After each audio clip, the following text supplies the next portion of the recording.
Hello అందరికీ. అందరూ ఏం చేసుకున్నారు? ఈరోజు గురువారం కదా. నేనైతే పప్పు గోంగూర చేస్తున్నాను ఫ్రెండ్స్. చూడండి, ఫస్ట్ కొంచెం తాలింపు వేసుకుందాం. కొంచెం ఆయిల్ వేస్తున్నాను. కొద్దిగా కొంచెం దూరగా వేపుకుందాం. కొంచెం వేసుకున్నాను, ఆల్రెడీ మెయిన్లో పెట్టాను. ఇప్పుడు ఫస్ట్ కొద్దిగా పప్పు గోంగూర కదా ఫ్రెండ్స్, ఇది బళ్ళారిలో ఉండేది. ఈ గోంగూర అయితే వేరేలా ఉంటుంది. ఇక్కడ గోంగూర అంటారు, దాన్ని పుండాకు అంటారు. నేను ఆకుకూర కూడా చూపిస్తాను మీకు ఎట్లా ఉంటుందో. ఫస్ట్ వెల్లుల్లిపాయలు వేస్తున్నాను. వెల్లుల్లిపాయలు వేస్తే ఈ పప్పుకి చాలా టేస్టీగా ఉంటుంది. మీరు కూడా వేయండి. ఏ పప్పుకి వేసినా, రసంకి వేసినా, సాంబార్లో వేసినా, సాంబార్లో అయితే దంచి వేయండి, రసంలో కూడా దంచి వేయండి, బాగుంటుంది. ఇందులో 2 వెల్లుల్లిపాయలు తీసుకున్నాను. నేను 2 వెల్లుల్లిపాయలు వేసాను. వెల్లుల్లిపాయలు వేగుతున్నాయి. తర్వాత పచ్చిమిర్చి వేద్దాం. పచ్చిమిర్చి వేస్తాం, దీంట్లో కారం వేయం కాబట్టి పచ్చిమిరపకాయలు వేద్దాం.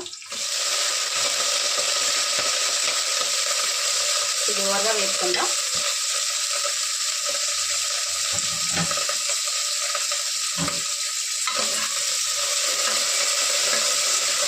చూడండి,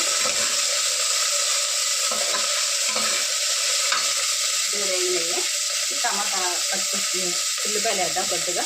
ఒక 2 ఉల్లిగడ్డలు తీసుకున్నాను నేను. ఉల్లిగడ్డలు వేగాలి. లైట్గా ఫ్రై అయితే సరిపోతుంది. కొంచెం పచ్చివాసన పోతుంది. పప్పు కూడా బాగుంటుంది, టేస్ట్గా ఉంటుంది. ఒక 4 టమాటాలు తీసుకున్నాను నేను. చూడండి, టమాటా వేస్తే బాగుంటుంది పప్పు. ఇంకా చింతపండు వేస్తే వేయచ్చు, లేకపోతే లేదు. ఇది ఎర్ర గోంగూర అయితే వేయాల్సి వేసుకుంటాయి. అయితే పుల్లగా ఉంటుంది, ఇది పులుపు ఉంటుంది. ఈ ఆకు మగ్గుతుంది. ఇది ఆకు, ఈ సైడ్ ఆకులు చూడండి ఎట్లా ఉంటుందో.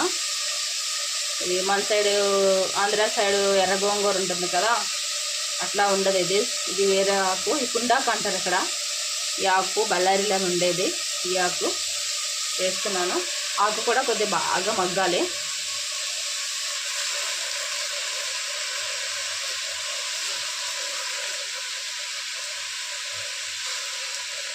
ఇంకేంటి ఫ్రెండ్స్, అందరూ ఎలా ఉన్నారు ఫ్రెండ్స్? అందరూ బాగుండాలి, అందులో మేము బాగుండాలి.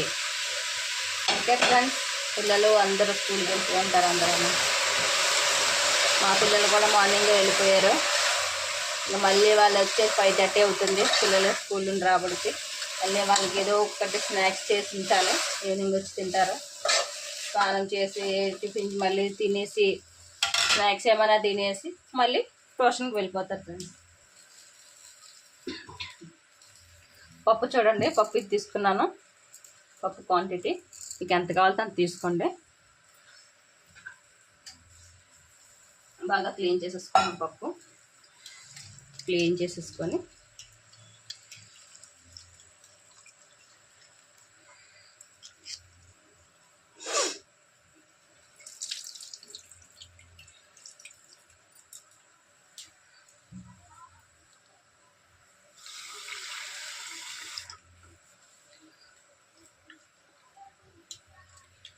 ఇప్పుడు పప్పు వేస్తాను ఫ్రెండ్స్.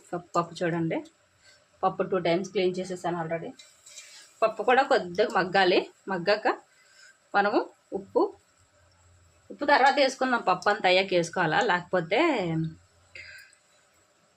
మళ్ళీ గోంగూర వేసాం కదా బాగుంటుంది. అందుకే ఉప్పు లాస్ట్ పప్పు విజిల్ తీస్తాం కదా, అప్పుడు రామేటప్పుడు, పప్పు గుత్తితో రామేటప్పుడు అప్పుడు తీస్తే సరిపోతుంది. పప్పు కూడా కొంచెము ఈ ఆకు అంతా బాగా బాయిల్ అయింది కదా, బాయిల్లోనే ఇలా వేద్దాం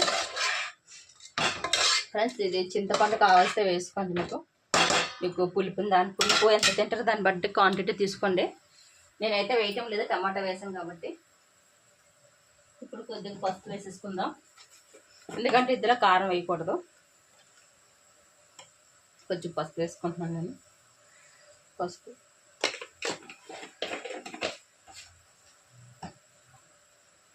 పసుపు వేస్తాం కాబట్టి కొద్దిగా పసుపులో కూడా మగ్గిపోతే అన్నీ విజిల్ పెట్టేద్దాం కుక్కర్గా. టమాటా ఎక్కువ వేస్తే బాగుంటుంది పప్పు. ఇంకా ఎలాగ టమాటాలే కాబట్టి మనం ఇంత చింతపండు వేయాల్సిన లేదు. అలాగా ఈ గోంగూర పులుపు ఉంటుంది ఫ్రెండ్స్. వేసే గోంగూర అయితే పులుపు ఉండదు, అందుకే టమాటాలు కొంచెం 4-5 వేసాను. మీకు ఎన్ని కావాలో దాని క్వాంటిటీ తీసి వేసుకోండి. ఇప్పుడు కొద్దిగా వాటర్ వేసేద్దాం.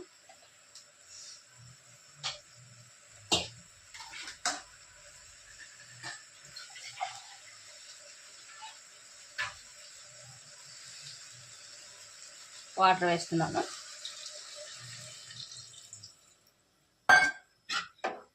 కొత్తిమీర ఉంటే వేసుకోండి ఫ్రెండ్స్, బాగుంటుంది.